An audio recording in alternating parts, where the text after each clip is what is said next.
ভাবুন তো, সকালে ঘুম থেকে উঠে আপনি বের হলেন অফিসে যেতে। রাস্তায় প্রচন্ড জ্যাম, চারপাশে ধুলো ময়লা উঠছে। রাস্তার পাশে ড্রেনের ময়লা পানি জমে আছে, সেখানে মশা বন বন করছে। হঠাৎ দেখলেন এক পথচারী পড়ে গিয়ে আহত হয়েছে।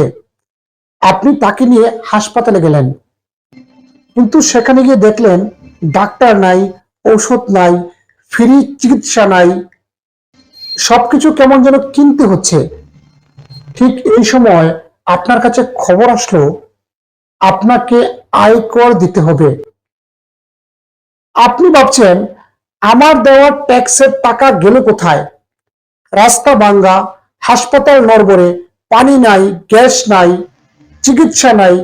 তাহলে আমার দেওয়া কর কোথায় যায়?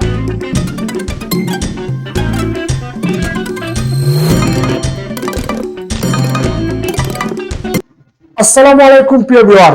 আজকে ঠিক এই প্রশ্নটাই তুলব, জানার চেষ্টা করব আমার দেওয়া ট্যাক্সের টাকা কোথায় গেল। বাংলাদেশের মানুষ আয়কর কেন দিতে চায় না? দুষ্টা কার? সরকার কি আসলেই কিছু করছে, নাকি শুধু পকেট ভারী করছে? প্রথমে জেনে নেই আয়কর কি আর এটা কেন দরকার। ধরুন রাস্তার ফল বিক্রেতা মামা প্রতিদিন 2,000 টাকার ফল বিক্রি করছে, তার কি আয়কর দিতে হবে? উত্তরটা না, কারণ তার আয় এত কম যে সরকার তার কাছ থেকে আয়কর নিতে পারে না। কিন্তু পাশের বিল্ডিং এ সুইবেল চেয়ারে বসে এয়ার কন্ডিশন চালিয়ে একজন ব্যবসায়ী প্রতি মাসে 10 লক্ষ টাকা কামাচ্ছেন, তিনি কি ট্যাক্স দেন? এক্ষেত্রেও উত্তরটা নাও হতে পারে। আশ্চর্য লাগছে, সংখ্যাটা ঠিক এমনই। বাংলাদেশে 4 কোটির বেশি মানুষ ট্যাক্স দেওয়ার ক্ষমতা রাখে, কিন্তু 25 লাখ মানুষ কেবলমাত্র ট্যাক্স জমা দেয়। কিন্তু কেন? মানুষ কেন ট্যাক্স দিতে চায় না? এখানে কয়েকটি কথা চলে আসে। সরকারের উপর মানুষের বিশ্বাস নাই, দুর্নীতি এবং টাকা নয় ছয়, বড়লোক ট্যাক্স ফাঁকি দেয়। তাহলে সাধারণ মানুষ কেন ট্যাক্স দিবে? চলুন একটু ব্যাখ্যা করি। সরকারের উপর মানুষের বিশ্বাস নাই। দেখুন, আপনি যদি প্রতিদিন অফিসে যান কিন্তু বেতন না পান, তাহলে কি আপনি কাজ করবেন? নিশ্চয় না।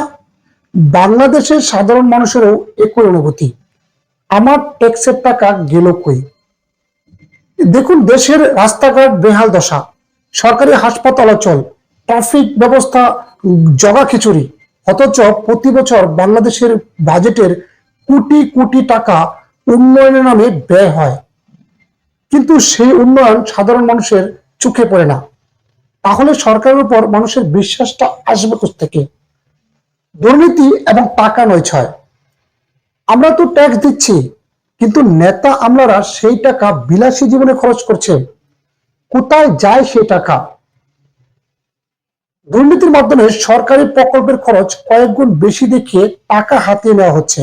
বড় বড় প্রকল্পের নামে হাজার কোটি টাকা লোপাট হয়ে যায়। বড় আমলারা বিলাসবহুল গাড়ি কিনে, বাড়ি কিনে, অথচ টাকার উৎস কোথা থেকে তাই জানা যায় না।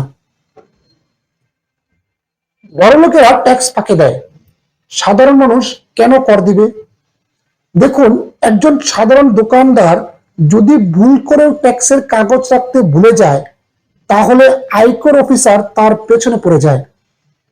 কিন্তু বড় বড় ব্যবসায়ীরা কোটি কোটি টাকা ইনকাম করেও সহজেই ট্যাক্স ফাঁকি দিতে পারে। ব্যাংকের বড় ঋণ খেলাপিরা টাকার পাহাড় বানায়, কিন্তু সাধারণ মানুষ ব্যাংক থেকে 10,000 টাকা লোন নিতে গেলেও 100 কাগজ রেডি করতে হয়। তাহলে জনগণের ট্যাক্সের টাকা কোথায় যায়? কেন জনগণ ট্যাক্স দিবে? দেখুন, ট্যাক্স দেওয়াও কিন্তু সরকারি অফিসে দৌড়ানো।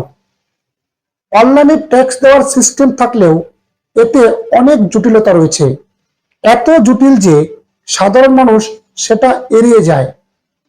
দরকার হয় একজন হিসাব রক্ষক, এক গাদা কাগজপত্র, সরকারি অফিসে দিনের পর দিন ঘোরাঘুরি। এত ঝামেলা নিয়ে মানুষ কেন ট্যাক্স দিতে যাবে? এখন জানা যাক কিছু রাজনৈতিক ব্যর্থতা বা দায়।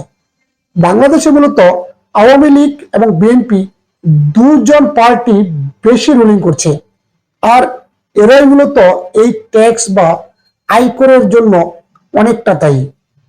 দুর্নীতি কমানোর প্রতিশ্রুতি দিয়ে এরা ক্ষমতায় আসলেও ক্ষমতায় আসার পর ভুলে যায় যে জনগণের জন্য কিছু করতে হবে। মেগা প্রজেক্টের নামে হাজার হাজার কোটি টাকা লোপাট হয়ে যায়। বড় ব্যবসায়ীরা সরকারের ঘনিষ্ঠ থাকলে তাদের জন্য বিশেষ সুবিধা, ট্যাক্স ফাঁকি দিলেও সমস্যা নাই। তাহলে সাধারণ মানুষ কেন কর দিবে? জানা যাক এসব থেকে কিছু উত্তরণের পথ। ট্যাক্স দিলে কি লাভ হয়? যদি সরকার সত্যিকারে উন্নয়ন দেখায়, সাধারণ মানুষ স্বেচ্ছায় ট্যাক্স দিবে। সচেতনতা বাড়াতে হবে, মানুষকে বুঝাতে হবে ট্যাক্স মানে সরকারের জন্য নয়, দেশের উন্নয়নের জন্য। ট্যাক্স সিস্টেম সহজ করতে হবে, যেন মোবাইল থেকে সহজেই আয়কর দেওয়া যায়। দুর্নীতি কমাতে হবে, ট্যাক্সের টাকা কোথায় যায় তার জন্য জবাবদিহিতা থাকতে হবে, সরকারকে জবাবদিহি করতে হবে। ট্যাক্স দিলে সুবিধা দিতে হবে। দেখুন, আমরা সবাই চাই একটা সুন্দর বাংলাদেশ, যেখানে রাস্তাঘাট ঠিক থাকবে, হাসপাতাল উন্নত হবে, শিক্ষা ব্যবস্থা শক্তিশালী হবে। এটা সম্ভব যদি সরকার সত্যি জনগণের জন্য কাজ করে, আর জনগণ যদি বুঝতে পারে ট্যাক্স দিলে আসলেই লাভ হয়। এ সম্পর্কে আপনার মতামত কি জানাতে কমেন্ট করুন। এই ভিডিও যদি আপনার ভালো লাগে তাহলে লাইক দিন, শেয়ার করুন, সবাইকে এই উপস্থাপনাটি জানার সুযোগ দিন। চলো দেশ গড়ি, কিন্তু জবাবদিহিতার সাথে।